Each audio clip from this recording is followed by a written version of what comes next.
Hi, Josh. Hi. Awesome to have you. Thank you so much for joining me today on Michelle's Conversations That Matter. Yeah, absolutely. It's a pleasure to be here. Thank you. Yeah, it's pretty cool how we met. I like to tell people a little bit of the backstory. We met on Clubhouse. For people who don't know what that is, it's a pretty cool platform for voice communications, I guess, with different groups. And you and I connected that way, and just probably because of our similar advocacy work around the mental health space. So I was thrilled to meet you because until today, Josh, I have not had a conversation about mental health in the LGBTQ community in my 160 plus episodes that I've done on Michelle's Wow. Conversations That Matter. I'm like, I have to do this. This is too important. And mental illness Yeah. affects all of us, especially this population. So just a little bit ago, I interviewed Robin Douglas, who has a community of her own that she's created to help women. So if you haven't checked that out, check that out. But before we dive in and talk to you about your passion and your advocacy work and why you do the work you do, I just want to share a little bit with people, so if they know a little bit about the series, that usually helps. So I created Michelle's Conversations That Matter because I wanted to create more open conversation around mental illness. I wanted to share people's lived experience with others and have clinicians educate us on mental illness issues. And so the series was born, over a year and a half ago. So that's what I do with the series. But what I do professionally, what I get to do every day is recenter people, teaching resiliency in the workplace. And that's my passion. I love the work that I do. There are too many people suffering in silence, and through open conversations and resiliency, we can help people. So that's what I get to do. So without further ado, could you take a second, Josh, introduce yourself? Who are you? Where do you live? And what do you do for a living? Yeah. So my name is Josh Chretien. I'm one of the co-founders of the Josh York Legacy Foundation. We're based just outside of DC. Personally, I'm in Clinton, and the rest of our team's up in the White Marsh area. But we run an organization aimed at eliminating the stigma surrounding mental health. Our primary focus is both the LGBTQ community, because the foundation was started due to the loss of my boyfriend to suicide. I was his first responder to that event. That was back in July of 2018. And so we knew that we needed to make a difference in the world, and make sure that we carried on his legacy. He was one of the sweetest, kindest people who would go out of his way to help anyone. So we knew that we needed to carry that on. So that's what we do within that. And professionally, much like you, I have a totally kind of different job. So professionally, I'm a web developer and business consultant, and I help businesses to do their thing online. That's awesome. I love it. I love it. Tell us more about the foundation that you founded, and why you were compelled to do that, and maybe a little bit about Joshua. Yeah. So Josh was he was 20 years old when he passed away on July 28th, 2018. And the foundation was started kind of by accident. We knew that we wanted to do something, like I said, to carry on his legacy. But really, it started as, two of the co-founders, which is Josh's mom and dad, had started painting rocks as a way for like their own healing and for their other kids. And those rocks turned into a Facebook group that we now have, which is called Suicide Prevention Rocks. There's about 40,000 members from all around the world in it. I want to say we're in over 100 countries and we're in all 50 states. And, it kind of just started to grow from that. Last year we broke a Guinness World Record for having the most painted rocks in one place at one time, all geared towards suicide prevention. They're gonna kill me for getting this number wrong. It was something like 21,000 rocks Wow. sent in literally from all 50 states and many countries overseas, to include places like Pakistan, the UK, Germany, Wow. like all over the world. And we had a big event. It was all on televised and everything for that. But yeah, I mean, our point here is just to educate people on mental health and how it affects not only the LGBTQ community, but as well as military veterans. It affects everyone, but those are our two primary focuses. And the reason is because, like, and I say this all the time, but in my view, if we can teach, you know, a 6th grader how to put a condom on in health class, we can teach them how to take care of their mental health. So that's our focus. You know, we've got a lot of different projects in the works and ongoing, such as Suicide Prevention Rocks, the Facebook group I mentioned. We are the biggest rock painting group geared towards suicide on the internet. And then we also have the Angel Project, which is something that is ramping up even more now. It's essentially a virtual memorial where people can share photos and stories of their loved ones that they've lost, with future goals of actually making that a physical memorial in either our area or the nation's capital directly or something like that. A place where people can come to memorialize and remember the good side of those that they lost to suicide. And we're also working on a Train the Trainer program where we're raising funds to train mental health first aid trainers. That way we can get them into every school across the country. Because again, if we can teach kids how to do that, we can teach them about their mental health. And our goal long term is to introduce legislation where it will become a mandate, where, you know, kids as well as educators are required to get mental health first aid training every year. It's a simple ask, but unfortunately, you know, the powers that be haven't stepped up to make that happen. So somebody has to. Right. Let's talk a little bit about suffering. I feel like the whole reason we do the work we do is we don't want people to be suffering in silence, right? And make those decisions when they're struggling and they feel so alone. I mean, did you know that your boyfriend was struggling? No. So that day, we literally spent that day out on our boat. Everything seemed to be great. You know, we were literally out on our boat that day, hanging out with friends. And then came back home and that changed. But no, nobody had any idea. We were we were that relationship that people looked at and were like, oh, we want to be like them. Yeah. You know what I mean? Yeah. We had 2 dogs. We have a gorgeous house. We both had nice cars. Like, we lived a great life, spent our summers on our boats. Each of our families loved the other one. Like, it was great. And then suddenly that all changed. And I guess, you know, I think the message here for people to realize is that people can appear to be perfectly fine, right? And 100%. we can never assume that they're okay. We always have to be that space for them if they need to talk. 100%. Yeah. Yeah.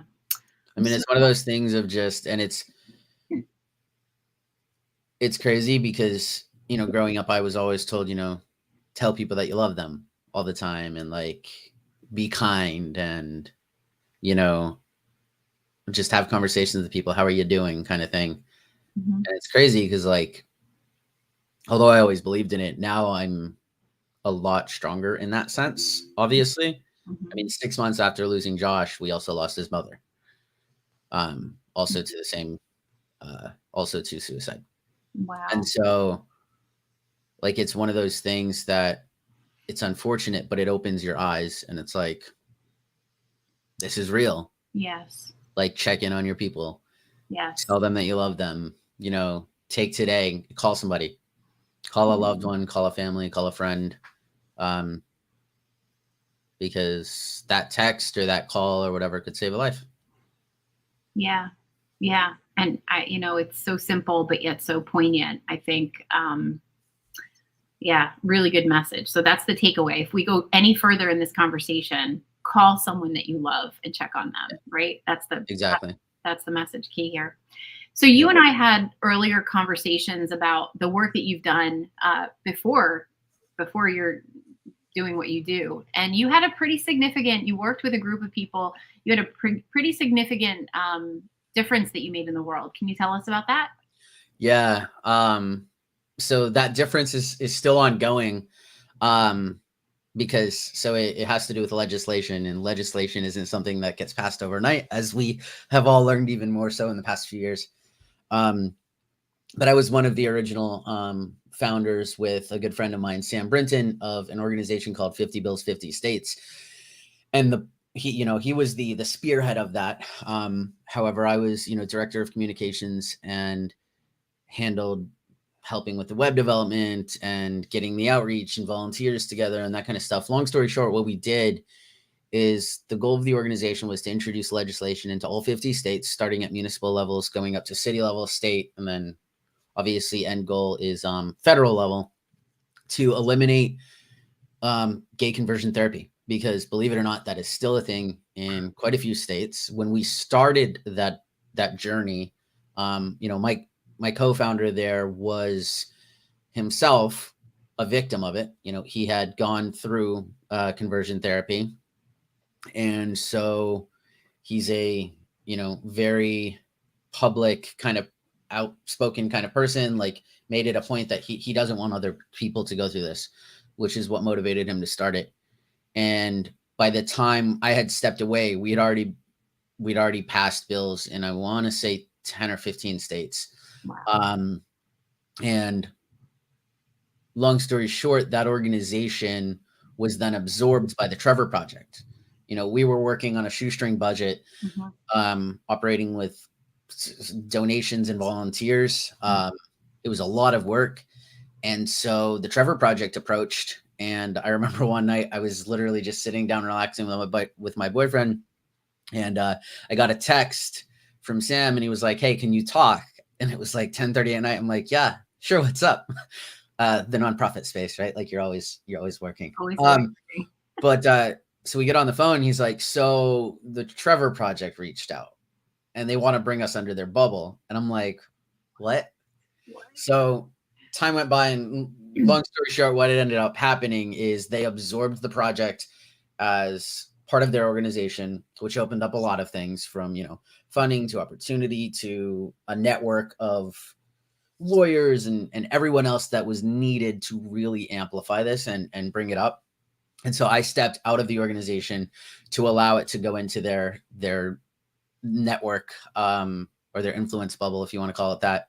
And they've been thriving with it ever since. Long story short, there's been, I want to say they're in the 30s, but there's a lot of legislation being passed all across the country to make gay conversion therapy illegal now. And that's all because of what we started back in, I want to say 2016 or 2017. I can't remember the exact period that it was at, with so much that happens in life. But yeah. And that's how you make a difference. Like, that's a huge difference. That'll have a ripple effect. For people who don't know the Trevor Project, just tell them a little bit about it, because you probably will do it more justice than I. Yeah. So the Trevor Project is an organization that, long story short, fights for gay rights. LGBTQ within the whole community, they fight for rights. They're an advocacy organization, kind of on the same like ballpark of like HRC, the Human Rights Campaign, but specifically focused on the LGBTQ community.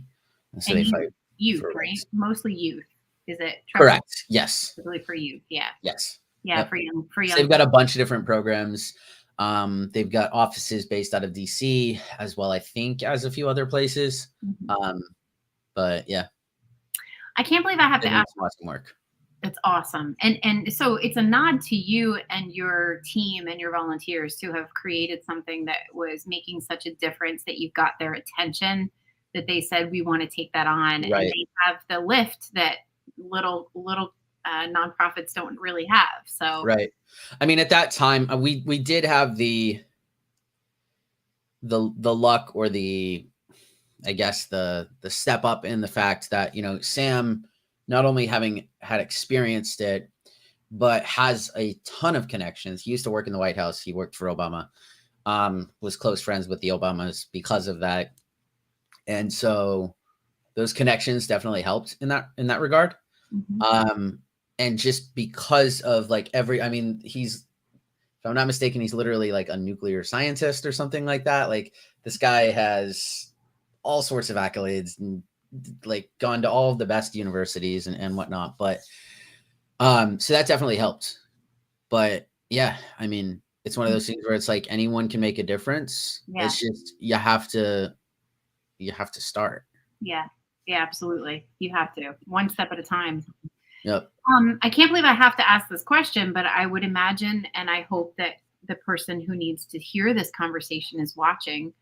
What words of advice would you have for someone who's fearful of acknowledging their authentic selves and talking about it?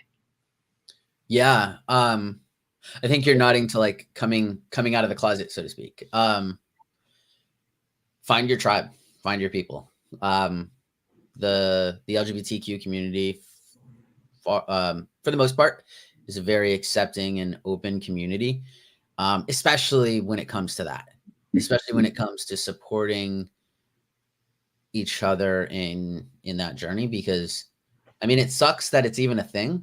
I know. You know, straight people don't have to come out. No. Unfortunately, as a gay person, we do, which Right. is it's almost like it's almost like admitting like a defect. Yes. Right? Like, Yeah. you know, the fact that straight people don't have to come out, but as gay people, we have to make it known, like, hey, we're broken. Yeah. We're not broken. Right. We're not. And so, like I said, my thing that I would say is like find your tribe. Find whether it's people within the community, Right. or, you know, your girlfriends, guy friends, whatever it is, someone that you can talk to about it. I feel like obviously, like every person that's ever come out as gay has had that conversation with somebody before, in most instances. Mm-hmm. So it's like that one person that you first come out to, like, you're always going to remember that. Yeah. And that person can help you feel more comfortable about it, and like help you feel more like open to coming out to more and more people. But do it on your time. Don't feel pushed into it. Don't feel rushed into it. Do it on your time. You have your whole life ahead of you. Right. Focus on you, and find someone that you're comfortable with.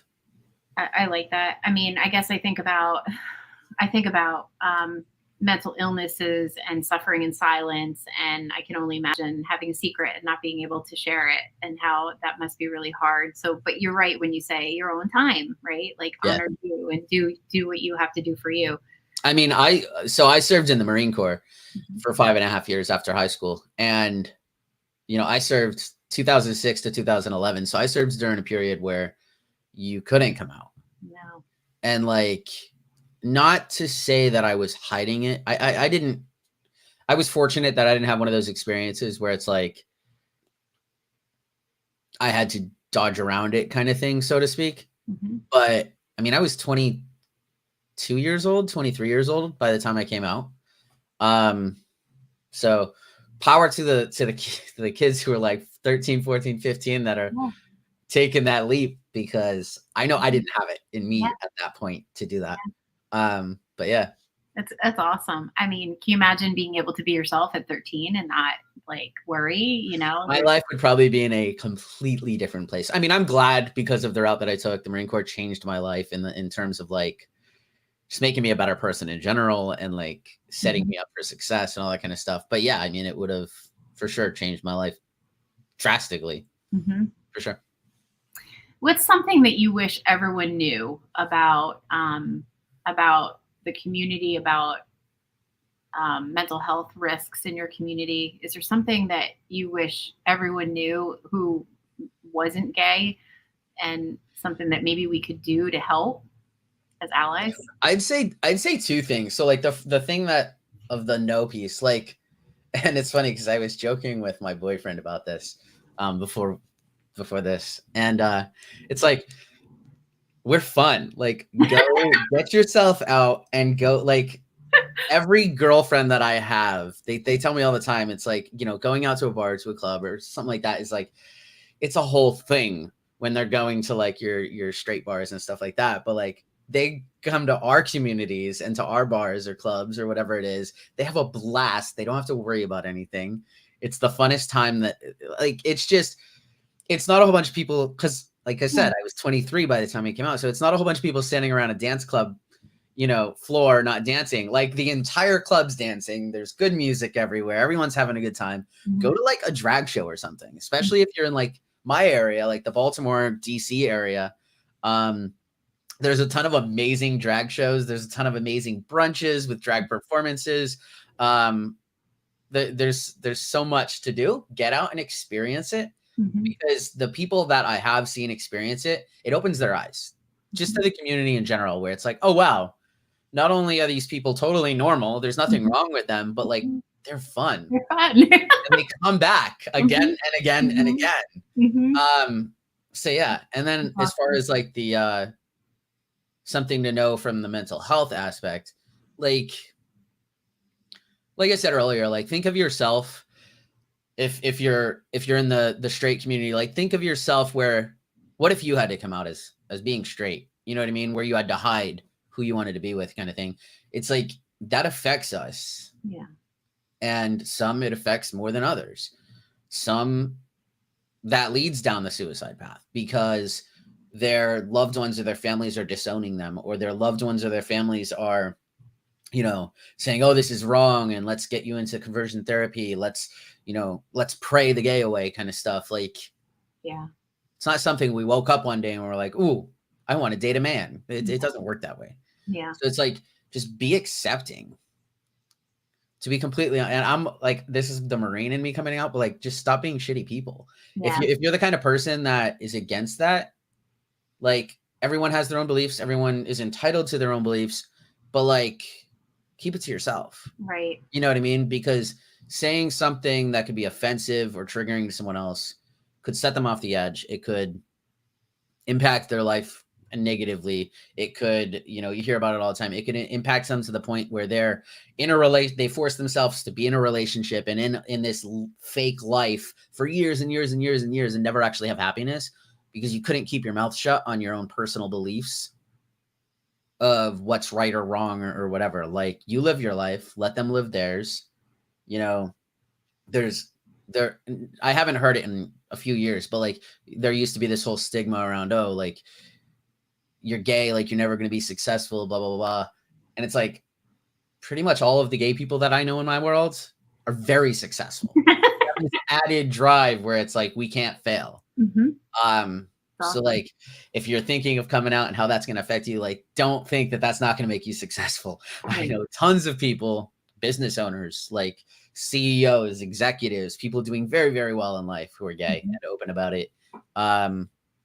Tim Cook, prime example, CEO of Apple. He's very openly gay. There's a bunch of us out here. Just find your people. Find your people. I love that. I do love that. And for the record, like, some of the best times I've had have been in Key West at drag shows. Love that. I mean, I love that. Say, like, I've never been to a drag show in Key West, but I love that you said that. Yes, it was so much fun. You're right. There's like a levity. There's like like your friend said, like, there's a levity. There's a fun vibe that you don't always feel when you're in like a different environment. So, and it's just such because of all the crap that we've been through. It's like, we're beyond that point where it's like, we accept everyone. Yeah. We're open, accepting. Is there bickerments, like full disclosure? Is there bickerments and like drama within the gay community, like from gays to gays? Of course, but like, we're gays. That's kind of like drama is what we thrive on. No, I'm kidding on that. But like as far as like being accepting and stuff like that, like, nothing matters. You'll be accepted. Yeah. So what's next for your foundation that we should know about? Anything? So we're working on a few things. One of them, like I said, in particular, is we're ramping up the Angel Project side. So if you've lost someone, if you know someone who's lost someone, we are collecting this data and it's being displayed on our website in the Angel Project. We just published, or it's publishing soon, a blog that talks about it and what it is, but it's already up on our website, the Angel Project, joshuayarkfoundation.org. Click on the link in the menu, but share a photo of your loved one or the person that you know that may have been lost to suicide, and a story of them, just like explaining what great of a person they were and stuff like that. Like I said, we need to get a lot of these in order to be considered for a permanent fixture somewhere. And there is no permanent fixture as far as we've been able to find anywhere in the world for this. And so we want to make that memorable resting place, virtual resting place, whatever you want to call it, for those that have been lost. Outside of that, like I said, we're kind of pulling ourselves back out of the COVID, hurdle that we were in, but Yeah. we're continually raising money, which is being deposited so that we can utilize that to put together this cadre of trainers. It's an expensive endeavor, but it's going to allow us to provide mental health first aid training to all educators and all students across the country. Once we get this done, we'll go into putting together funds for an RV to actually move these people around. We've already got partnerships and connections in place that can help us with that, so that we can literally just travel the country teaching mental health, because somebody's got to talk about it, and there's not enough people talking about it. So that's our goal there. Amazing. Thank you so much. I mean, I applaud you for the work that you're doing, the difference that you're making. Any final words of wisdom? And people can connect with you through the link on the bottom, the .org site, joshuayorkfoundation.org, correct? Yeah. So everything's on our website, whether you want to volunteer, make a donation, connect with us. There's a contact page under the About tab. There's a lot of information available on our website, www.joshuayorkfoundation.org. Yeah. Any final words of wisdom before we log off? Like I said earlier, like if you're struggling with the whole coming out thing, or if you're having bad thoughts, talk to somebody, find your people, find your tribe. If you don't have one, or if you don't know where to find that, Google us, Suicide Prevention Rocks. It's a Facebook group. Join ours. Awesome. There's about 40,000 other people just like you, just like me, in the group. Join ours. We're more than happy to have you. Josh, you're amazing. Thank you so much for taking the time today and being with me and sharing what you've done and what you're up to. And just thank you. Thank you. Thank you for having me. Awesome. All right, my friend. I will see you around. Awesome.